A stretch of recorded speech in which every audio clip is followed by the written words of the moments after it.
Organometallic chemistry का एक branch है जिसमें हम ऑर्गेनोमेटालिक कंपाउंड्स के बारे में पढ़ते हैं।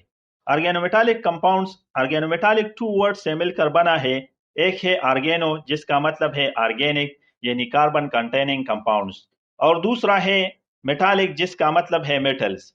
इससे हम समझ सकते हैं कि ऑर्गेनोमेटालिक केमिस्ट्री एक ब्रिज है ऑर्गेनिक केमिस्ट्री और इनऑर्गेनिक केमिस्ट्री के दरमियान।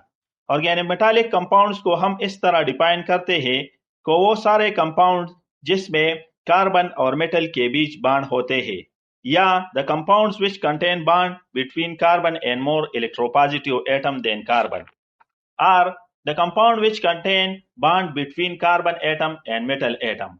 अब सवाल यहाँ पर यह पैदा होता है कि हमें कैसे पता चला कि ऑर्गेनोमेटालिक कंपाउंड्स मौजूद है। तो इसका जवाब है कि सबसे पहले जो ऑर्गेनोमेटालिक कंपाउंड डिस्कवर हुए थे वो ये थे। फर्स्ट था मेन ग्रुप एलिमेंट्स का ऑर्गेनोमेटालिक कंपाउंड्स, और ये है जिसको हम क्रोकोडाइल ऑक्साइड कहते थे। और दूसरा था जी साल्ट जिसका स्ट्रक्चर ये है, इसको हम first transition metal organometallic compounds कहते हैं। इसको हम एज ए कैटलिस्ट यूज करते हैं। इसके बहुत ज्यादा इंपॉर्टेंस है ऑर्गेनोमेटालिक केमिस्ट्री में। अब सवाल यहाँ पर यह उठता है कि क्या हम इन कंपाउंड जैसे sodium cyanide, calcium carbide, magnesium carbide, इसको ऑर्गेनोमेटालिक कंपाउंड कह सकते हैं? इसका जवाब ये है कि इन कंपाउंड्स में जो ये कार्बन है ऑर्गेनिक ग्रुप्स का कार्बन नहीं है, और दूसरा ये कि इस कार्बन और मेटल के दरमियान डायरेक्ट बॉन्ड नहीं है। ऑर्गेनोमेटालिक कंपाउंड्स के लिए जरूरी है कि इसमें ये कैरेक्टरिस्टिक जरूर होनी चाहिए, जैसा कि इसमें मेटल टू कार्बन बॉन्ड हो, दूसरा ये कि इसमें ऑर्गेनिक ग्रुप्स हो जैसे कि अल्काइल और आराइल, और तीसरा ये कि इसमें एक यूनिक प्रॉपर्टीज हो मेटल और कार्बन बॉन्ड के इंटरेक्शन की वजह से। अब सवाल पैदा होता है कि ऑर्गेनिक मेटालिक कंपाउंड्स में कार्बन और मेटल के दरमियान कौन सा बॉन्ड हो सकता है? इसमें दोनों नेचर के बॉन्ड हो सकते हैं, जैसे कि आयनिक और कोवेलेंट। ये आयनिक बॉन्ड कब बना सकता है? ये आयनिक बॉन्ड उस सूरत में बना सकता है जब कार्बन इस ब्लैक एलिमेंट्स के मेटल के साथ बॉन्ड बनाता है, तो इसमें आयनिक बॉन्ड होगा, जैसे कि RMGX।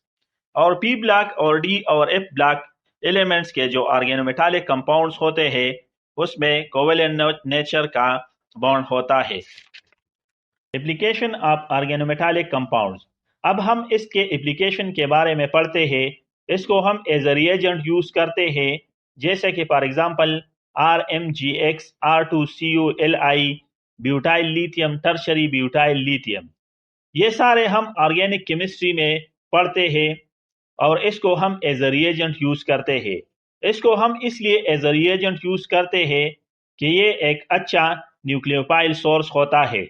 एज अ कैटलिस्ट, इसको हम एज अ कैटलिस्ट यूज करते हैं, जैसा कि हम पॉलीथीन बनाते हैं तो इसमें एक कैटलिस्ट यूज करते हैं जिसको जिगलरनाटा कैटलिस्ट कहते हैं। इसके जरिए हम बहुत हाई क्वालिटी की प्लास्टिक बना सकते हैं। अदर कैटलिस्ट है विल्किंसन कैटलिस्ट और र्यूथेनियम की कैटलिस्ट, इसको हम हाइड्रोजिनेशन में यूज करते हैं। कोबाल्ट कैटलिस्ट, और एक है जिगलरनाटा कैटलिस्ट। थर्ड एप्लीकेशन है एज ए ड्रग। सबसे इंपॉर्टेंट कंपाउंड जो as a anti cancer drug use होता है वो है सिस्प्लाटिन। और फोर्थ एप्लीकेशन है एंटी नॉकिंग एजेंट। इसको हम as a anti knocking agent के तौर पर यूज करते हैं। पहले जो गाड़ियां चलती थी तो उसमें बहुत साउंड प्रोड्यूस होता था, तो उस शोर को कम करने और पेट्रोल के क्वालिटी को इम्प्रूव करने के लिए ऑर्गेनोमेटालिक कंपाउंड यूज करते हैं, और वो है टेट्रा इथाइल लेड। पहले हम टेट्रा इथाइल लेड को यूज करते थे, अब यूज नहीं होता क्योंकि ये बहुत ज्यादा पोल्यूशन काज करता है। अब पेरोसिन को as a anti knocking agent के तौर पर यूज करते हैं।